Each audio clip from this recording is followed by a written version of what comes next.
Alors bonjour à tous, aujourd'hui nous continuons notre lecture du catéchisme de l'Église catholique au travers du compendium et nous en sommes rendus maintenant dans la partie qui concerne la justice sociale. Et donc nous allons voir la question numéro 411 qui est: comment la société assure-t-elle la justice sociale? Eh bien, la société assure la justice sociale quand elle respecte la dignité et les droits de la personne, qui constituent la fin propre de la société. D'autre part, la société recherche la justice sociale, qui est liée au bien commun et à l'exercice de l'autorité, quand elle accomplit les conditions qui permettent aux associations et aux individus d'obtenir ce à quoi ils ont droit. Alors pour étayer ces propos, prenons les paragraphes 1928 à 1933 du catéchisme de l'Église, donc, qui nous disent ceci. La société assure la justice sociale lorsqu'elle réalise les conditions permettant aux associations et à chacun d'obtenir ce qui leur est dû selon leur nature et leur vocation. La justice sociale est en lien avec le bien commun et avec l'exercice de l'autorité. La justice sociale ne peut être obtenue que dans le respect de la dignité transcendante de l'homme. La personne représente le but ultime de la société qui lui est ordonné.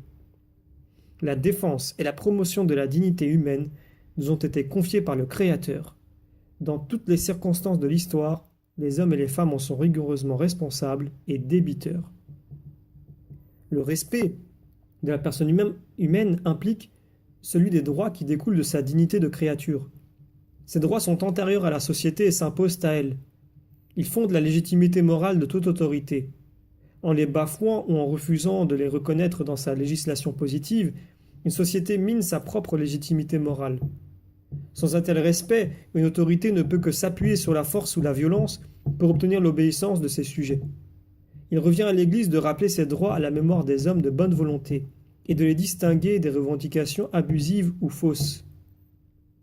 Le respect de la personne humaine passe par le respect du principe. Que chacun considère son prochain, sans aucune exception, comme un autre lui-même. Qu'il tienne compte avant tout de son existence et des moyens qui lui sont nécessaires pour vivre dignement. Aucune législation ne saurait par elle-même faire disparaître les craintes, les préjugés, les attitudes d'orgueil et d'égoïsme qui font obstacle à l'établissement de sociétés vraiment fraternelles. Ces comportements ne cessent qu'avec la charité qui trouve en chaque homme un prochain, un frère. Le devoir de se faire le prochain d'autrui et de le servir activement se fait plus pressant encore lorsque celui-ci est plus démuni, en quelque domaine que ce soit. Chaque fois que vous l'avez fait à l'un de ces plus petits, de mes frères, c'est à moi que vous l'avez fait. Matthieu 25. Ce même devoir s'étend à ceux qui pensent ou agissent différemment de nous. L'enseignement du Christ va jusqu'à requérir le pardon des offenses. Il étend le commandement de l'amour qui est celui de la loi nouvelle à tous les ennemis. La libération dans l'esprit de l'Évangile est incompatible avec la haine de l'ennemi en tant que personne, mais non avec la haine du mal qu'il fait en tant qu'ennemi.